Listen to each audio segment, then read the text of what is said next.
Welcome back to Live United. Today we're talking about the best places to raise children in Greater Atlanta and what we can do to make sure every neighborhood is a great place for kids and families, no matter where that neighborhood may be located.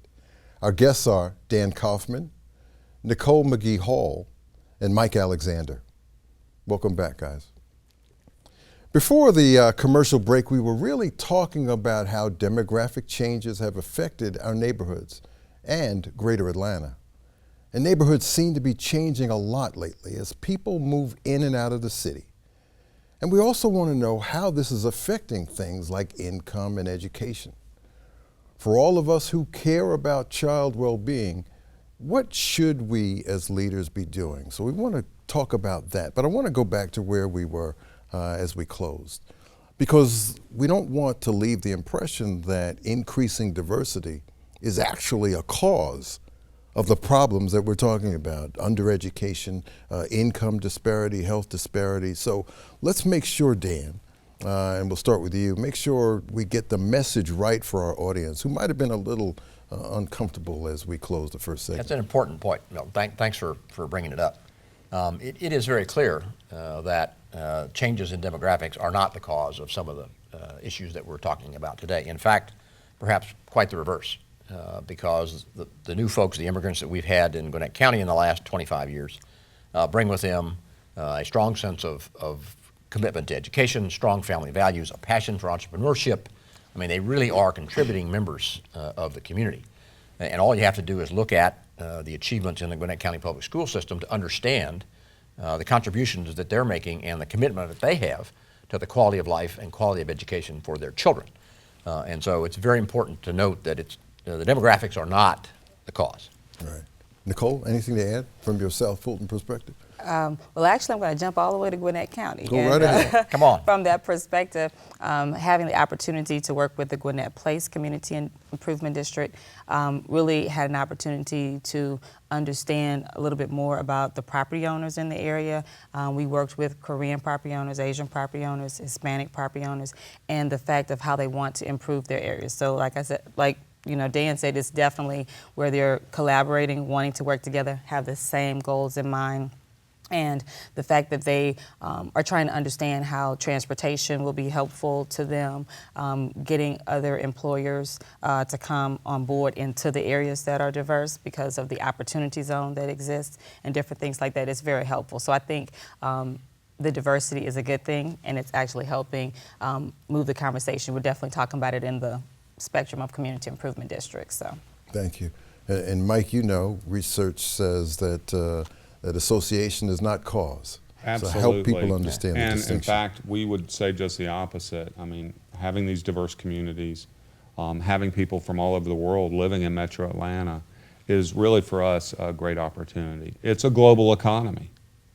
No place can really function and succeed in isolation anymore. And we've got the world's busiest airport with so many international links. And for a German business or a Korean business, having that economic engine as a resource and communities where they feel comfortable making that investment here is allowing us to grow economically. So we need that diversity if we're going to have a strong economy long term. But I think we also know,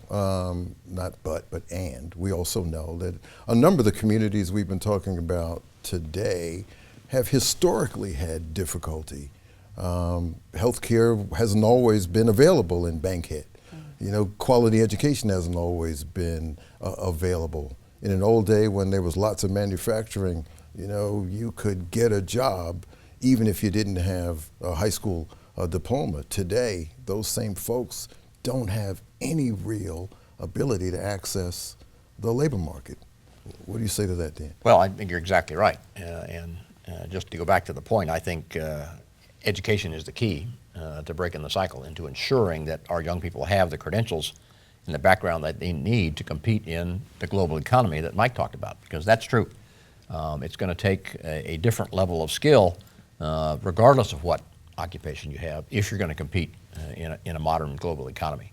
And so that's why I think access to quality education and all the implications that follow from that is the key to success in the future for Metro Atlanta. So Nicole, people understand improvement districts, and they understand them from a sort of economic value standpoint.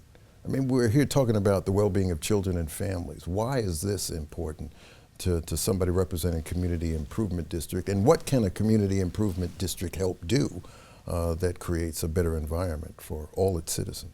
Thank you for asking. Community improvement districts are a great vehicle to spur economic development in certain areas and actually to help maintain that. Just kind of piggybacking on what Dan said, with one of the community improvement districts in South Fulton, actually the Fulton Industrial Community Improvement District, understanding that right behind the industrial corridor is a low-income area. And a lot of those students, they do go on and get their diplomas. However, they may not be going on to college, and they need opportunities to do things. And so understanding the need from those employers, they basically say we need a trained workforce.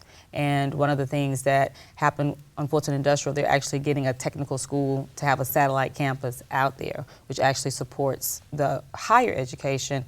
But it's important to get the development going and to get more businesses out there so that the people in the community can have places to go and work and then be able to provide better opportunities for their kids, for the younger kids as they come up. But I definitely know that community improvement districts all across Atlanta are, as they spur the growth and you get more economic development and you get the businesses and you get new jobs, is actually helping with the income, obviously, across the Metro Atlanta region. There was a time that North Fulton was mostly a grassy area. Economic activity does make a difference. Mike, what has the economic activity in North Fulton meant for incomes, for quality schools, for service accessibility, just the overall attractiveness of that environment? Yeah, North Fulton in particular would be really unique across the United States. You know, and so the last two recessions, it really was stronger than our other big employment centers around the region. It's a very high-tech place. Exactly.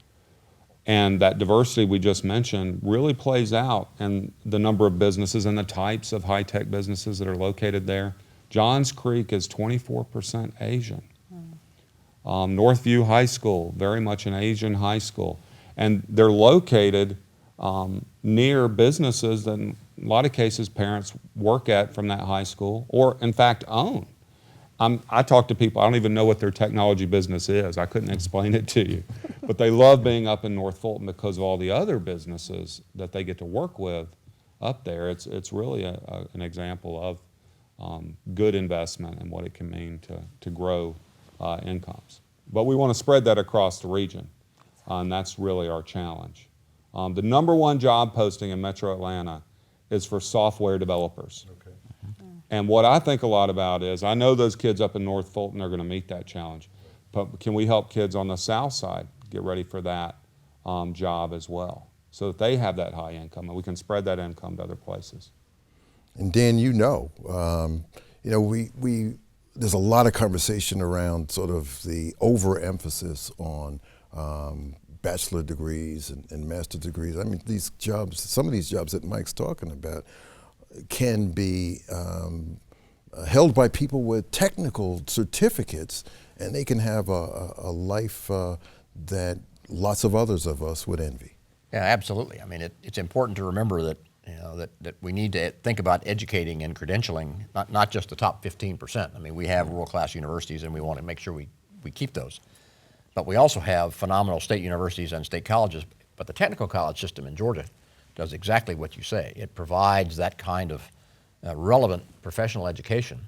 And in fact, businesses can ask the technical college system to train their workers to do exactly what they need, and the state of Georgia will pay for it. Exactly. To provide that kind of credential. And so we have got from the research universities to the technical college system, a phenomenal variety of educational opportunities for our young people, for our children. To get there, you've got to get through high school.